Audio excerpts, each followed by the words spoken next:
Merci à tous les organisateurs de me permettre de participer et bravo pour toute cette organisation. C'est impressionnant pour la performance technique et toutes voilà, les relations humaines que vous essayez de mettre au cœur des discussions en dépit de cet éloignement.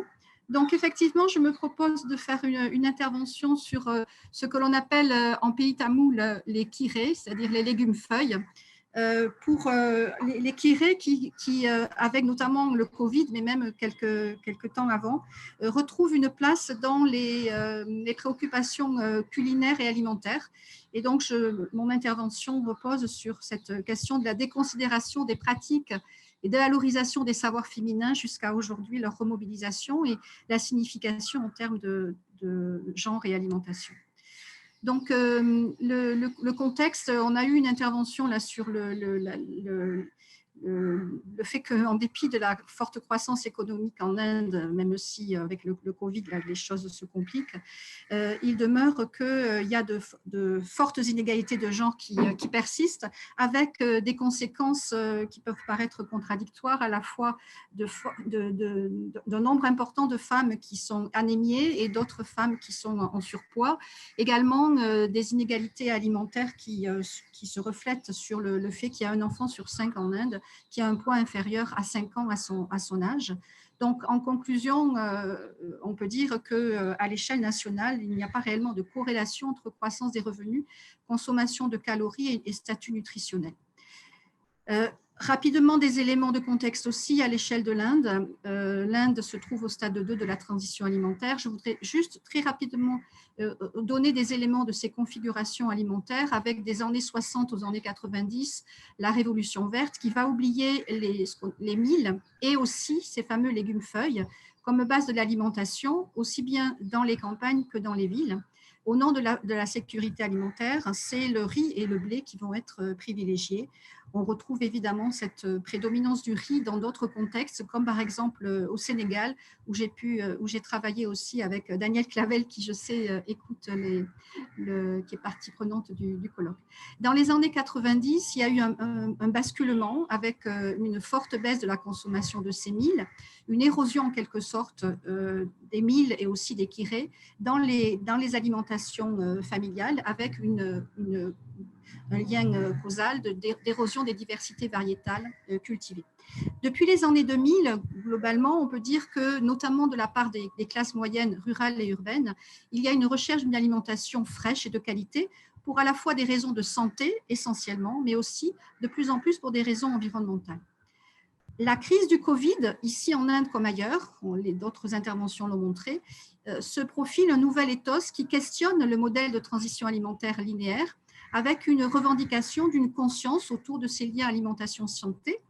Et donc, en quelque sorte, l'hypothèse qu'on peut faire, c'est que ces légumes-feuilles sont des acteurs critiques de nouvelles narrations pour changer en faveur du bon et du bien.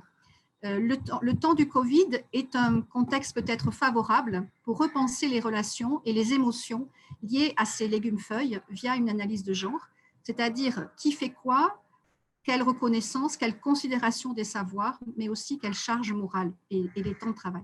Je parle peut-être un peu vite, non, par rapport aux traducteurs.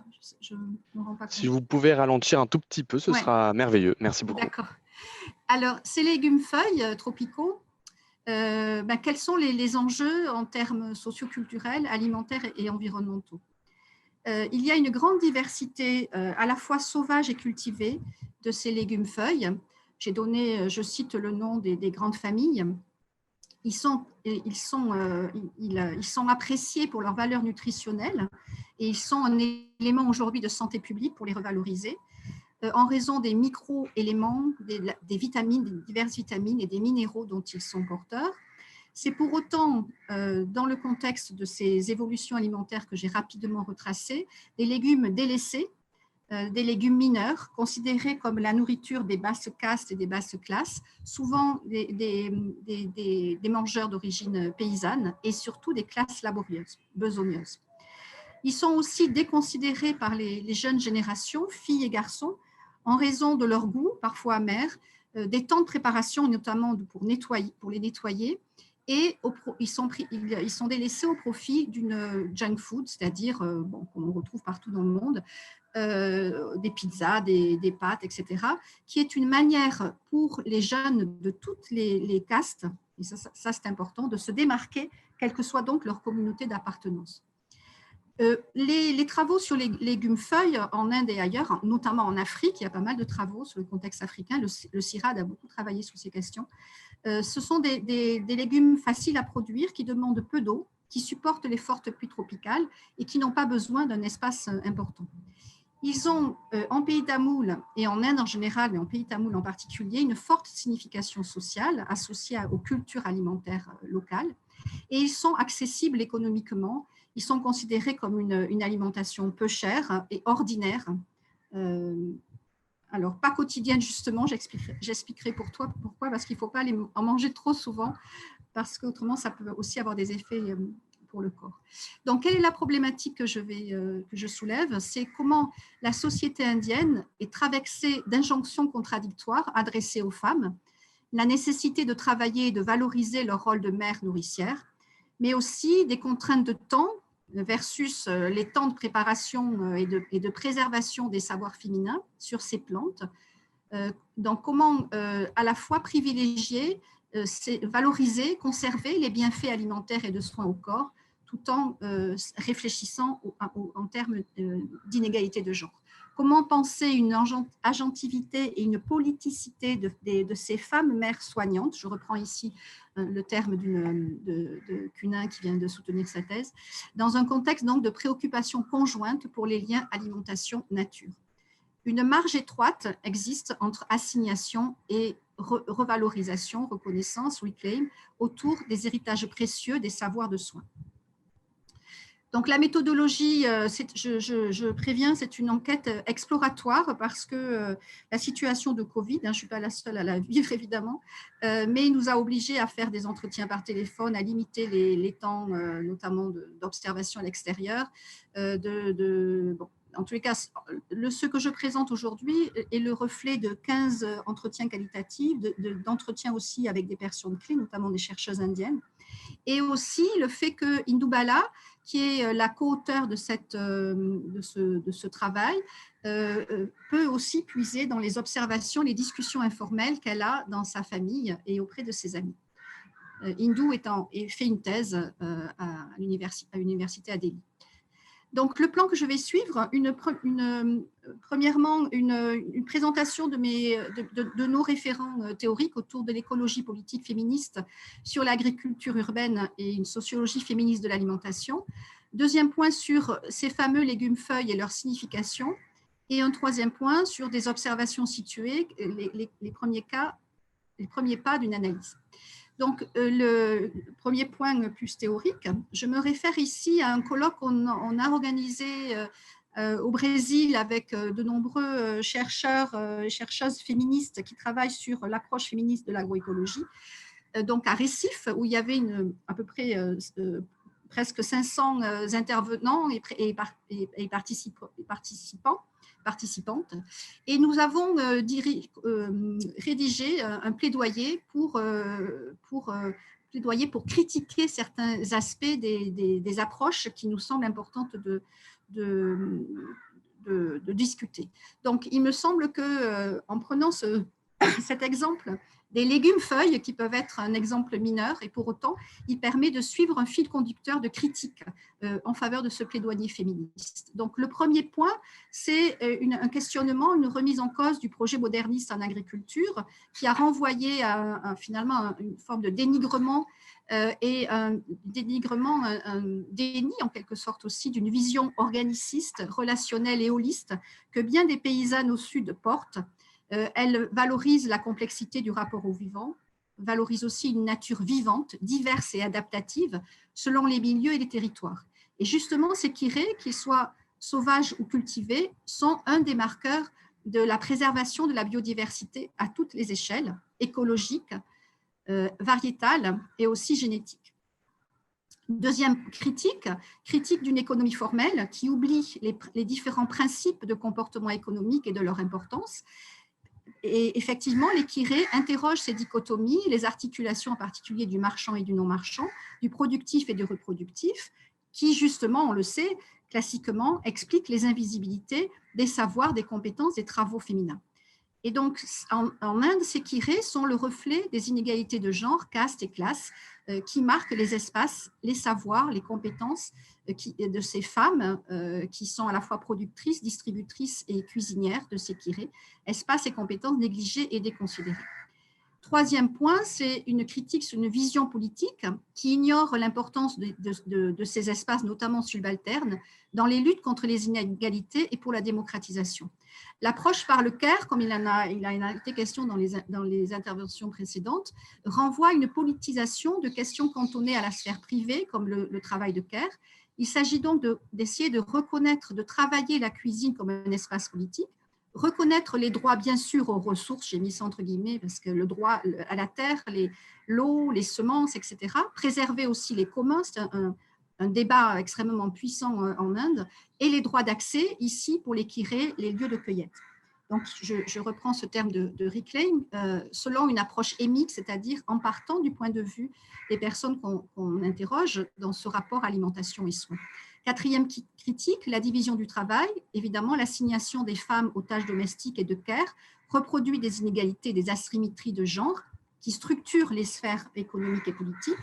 L'enjeu aujourd'hui, on l'a vu aussi au travers de plusieurs interventions, c'est le partage des responsabilités de ce travail de soins par l'alimentation, puisque ces compétences et connaissances sont un précieux héritage à valoriser et à partager pour reconnaître les formes d'interdépendance. Donc maintenant, je vais rentrer plus précisément sur l'exemple pondichérien de ces kirés. Donc, ils sont à la fois insignifiants et précieux. Je vais m'appuyer sur la présentation de différentes initiatives, la manière dont les classes moyennes, alors basse classe moyenne ou haute classe moyenne, parce que là aussi, il y a tout un gradient, en quête de nature et d'alimentation saine au travers des jardins.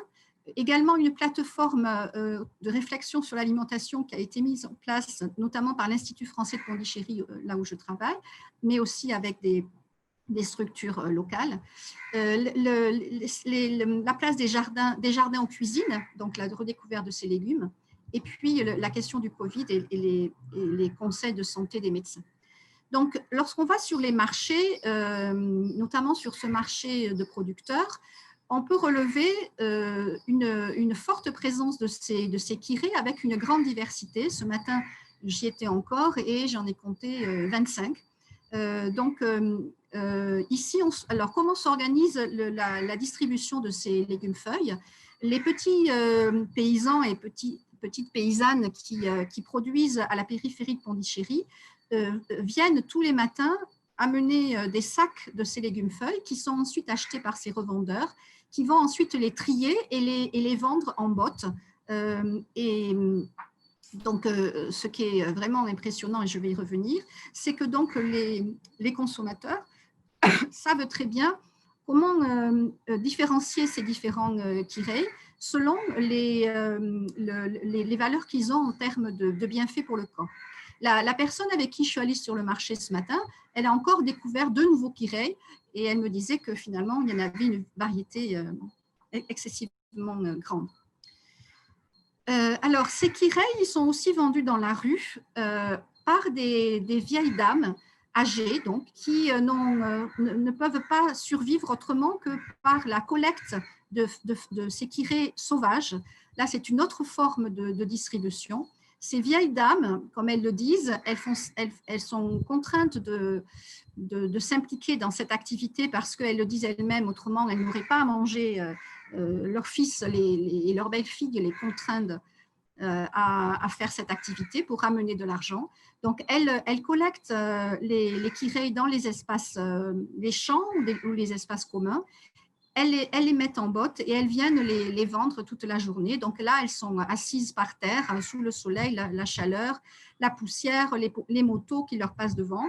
Et par contre, ce qui m'a vraiment, je dirais, émue c'est que ces vieilles dames de basse caste, de basse classe, âgées, elles expliquent qu'elles apprécient énormément la possibilité qui leur est donnée de pouvoir, tout en vendant les kirés, donner des conseils culinaires à ces consommateurs dont elles expliquent qu'ils sont de plus en plus nombreux et qui finalement ont perdu, pour certains d'entre eux, la connaissance de ces kirés, et donc ils viennent demander des conseils de transformation et surtout de savoir à quoi ils servent vraiment et comment s'y prendre. Donc, elles expriment avec beaucoup de pudeur leur plaisir ou leur fierté, en quelque sorte, de pouvoir donner de la place où elles sont des conseils à des consommateurs des classes supérieures. Ces kirei, on les retrouve aussi dans les jardins, et c'est souvent les femmes plus âgées qui le connaissent le mieux. En tamoul, ces légumes sont considérés comme les plantes des grands-mères. C'est savoir ces frites parce que, comme je l'ai dit, les jeunes générations s'y intéressent moins. C'est aussi une question de génération dans la mesure où on se retrouve à Pondichéry, qui est une petite ville à l'échelle de l'Inde. C'est important de le souligner parce que les allers-retours entre ville et campagne sont nombreux. On se retrouve aujourd'hui à la 3e génération de familles qui sont venues s'installer à Pondichéry. Donc, les jeunes qui sont nés en ville, leur lien avec le monde rural, ça me nuise un petit peu. La maternité est un temps de réapprentissage. On retrouve évidemment cette préoccupation autour des soins au corps maternel, des soins au corps qui allaitent et des soins aux enfants. Dans la photo aussi est intéressante parce que l'on voit ici, c'est une bonne, une maid en anglais, là, qui est avec sa patronne là, dans ce jardin. Et en fait, on retrouve souvent ce rapport où les bonnes vont pouvoir puiser dans leurs connaissances et transmettre à leur patronne ces savoirs.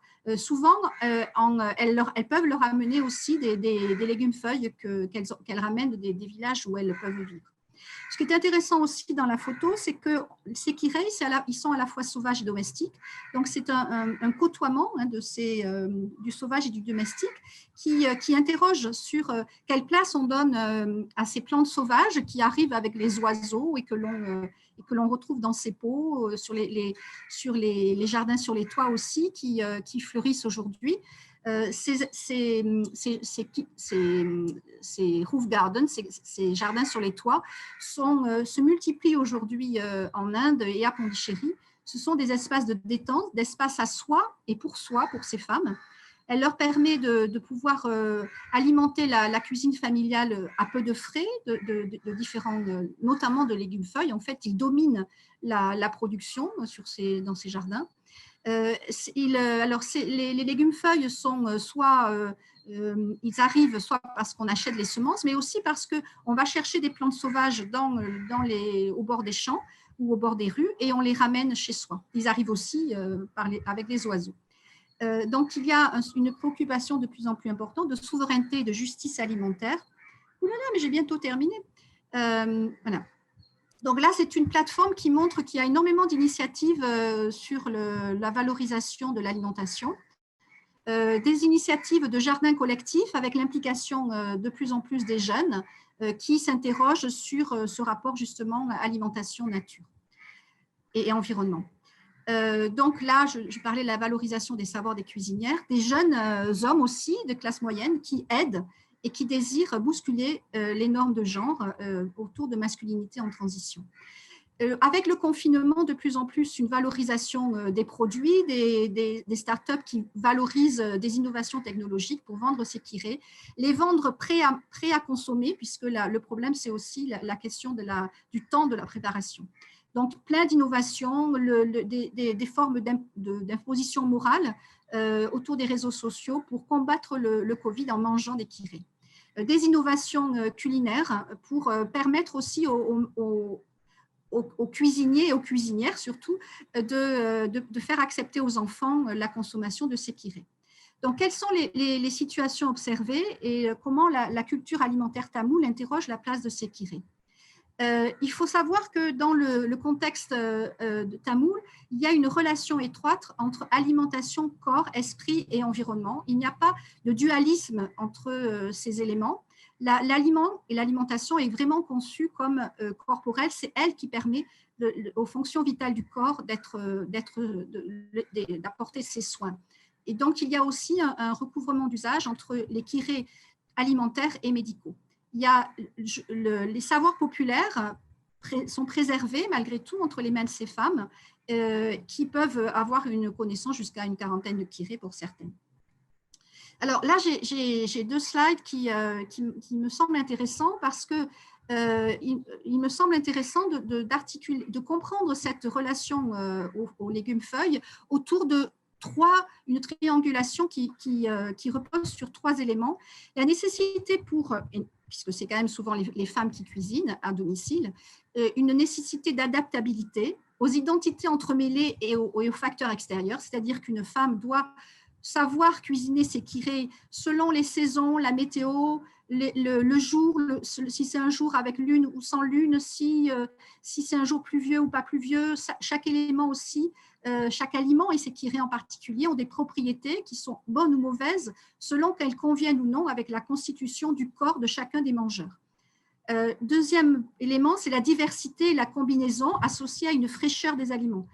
Ces kirés, ils doivent, pour affecter de manière positive les corps, il faut qu'ils soient divers. C'est-à-dire qu'on fait des combinaisons de kirés. Il faut qu'ils assurent, il faut que ces kirés soient divers et qu'ils soient associés aussi au milieu dans lequel ils ont été cultivés ou ils ont été collectés. Donc le troisième point, c'est le lien à l'écologie, au milieu et à la localité. C'est-à-dire que l'idée générale, c'est qu'on est en bonne santé si on mange les aliments qui sont cultivés là où on vit, parce qu'il y a une association étroite, une relation étroite entre alimentation, corps et milieu. Et alors, qu'est-ce que ça signifie en termes de préoccupation pour les femmes, cette triangulation? L'adaptabilité, ça suppose qu'il faut qu'elles soient attentives à toutes les personnes, qu'elles prennent des décisions, qu'elles négocient auprès de la famille, qu'il y a une gestion hebdomadaire et quotidienne, qu'elles préparent des plats différents pour chacun selon les goûts, sucré, salé, acre, acide, astringent ou amer, et selon la classification du chaud et du froid, qui est liée au ressenti, notamment l'estomac joue un rôle important dans cette notion de chaud et de froid. Deuxième élément, la diversité. Ça suppose que ce soit des achats au quotidien. Les hommes font les courses, les femmes préparent. Ne pas gâcher, savoir doser pour ne rien perdre. Préserver la diversité, associer la préservation de ces connaissances et de ces cuisines à la biodiversité cultivée. Et au niveau de l'écologie, c'est manger ce qui est proche, relocaliser les pratiques alimentaires. Et en ce sens, on peut faire un lien avec cette manière culturelle de penser le lien alimentation-écologie au discours sur la relocalisation des activités alimentaires aujourd'hui. Alors, il me semble que ce qui est important, c'est reconnaître la complexité, la spécificité des savoirs culinaires féminins à propos des kirés. Ils ne sont jamais choisis au hasard. Les femmes doivent anticiper la consommation de ces kirés, ni trop peu, ni trop peu, il faut on n'en mange pas plus de 2 ou 3 fois par semaine, jamais le soir. Il faut maîtriser les différentes étapes. On les cuisine différemment, jamais seuls. Il faut savoir leur donner du goût parce qu'ils peuvent être amers et certains, s'ils sont mal cuisinés, peuvent devenir des poisons. Il faut savoir préserver les saveurs. Il faut savoir préserver les qualités nutritionnelles.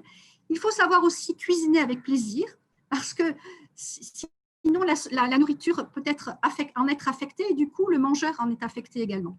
Donc, il y a des rituels de passage aussi, au moment notamment, ces rituels s'amenuisent un petit peu parce qu'aujourd'hui, les familles élargies diminuent au profit de familles nucléaires. Mais en tous les cas, la nourriture constitue malgré tout encore un de ces rituels pour savoir se faire apprécier par ses beaux-parents et par son mari. Et puis, la réalité, c'est que c'est des longs temps de travail, parfois jusqu'à 4 heures de travail dans la cuisine, parce qu'il faut savoir organiser ses tâches. Par contre, aussi, il y a des femmes qui disent que nettoyer ses kirés, c'est aussi le moment où elles peuvent partager du temps avec leurs enfants, surtout leurs filles, et parfois leur mari. Donc, voilà les différentes séquences de préparation. Je n'ai pas le temps de les décliner. En conclusion, je pense, il y a déjà une valorisation par les pouvoirs publics de ces kirés et aussi des milles et des milliers en raison de leur qualité alimentaire et culinaire. il est très important que cette valorisation permette de valoriser surtout ceux qui produisent ces kirés, ceux qui les vendent, ceux qui les distribuent, parce qu'il ne faudrait pas qu'ils soient marginalisés, parce que c'est classique ça aussi. Donc cette agriculture urbaine, des jardins et des champs, elle doit faire l'attention des pouvoirs publics, mais aussi les revaloriser, parce que par exemple une grosse botte de kiré, c'est 10 roupies, quoi. C'est vraiment très, très bas comme prix. Il y a de nombreuses initiatives citoyennes aussi qui permettent de relier les producteurs et les consommateurs et qui doivent revaloriser ces petits paysans et paysannes.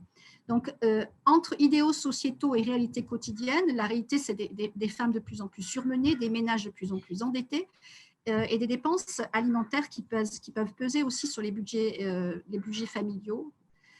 Donc, il y a un équilibre difficile et fragile à trouver entre préserver les plaisirs culinaires et les sociabilités associées et aussi alléger les tâches et les partager. Parce que et je conclurai là-dessus, ce qui est important, me semble-t-il, au travers de l'alimentation, c'est que les femmes renouent le corps collectif de la communauté, pérennisé par la cuisine. Les pratiques, savoirs, compétences associées n'aliènent pas toutes les femmes. Elles peuvent leur conférer des facultés, des qualités, des reconnaissances, peut-être des pouvoirs. Comment les soins aux plantes, semences, animaux domestiques, au corps, au paysage peuvent construire ceux et celles qui les donnent comme des sujets politiques. Dans une société qui demeure très hiérarchisée, comment ces kirés peuvent bâtir le support de nouveaux sujets politiques. Il ne s'agit pas seulement de mieux manger, mais de reconnaître au long de la chaîne alimentaire que ceux et celles qui produisent, distribuent et cuisinent doivent être reconnus dans leur rôle. La question des droits, des reconnaissances des sujets, ceux et celles qui donnent et ceux et celles qui reçoivent est centrale.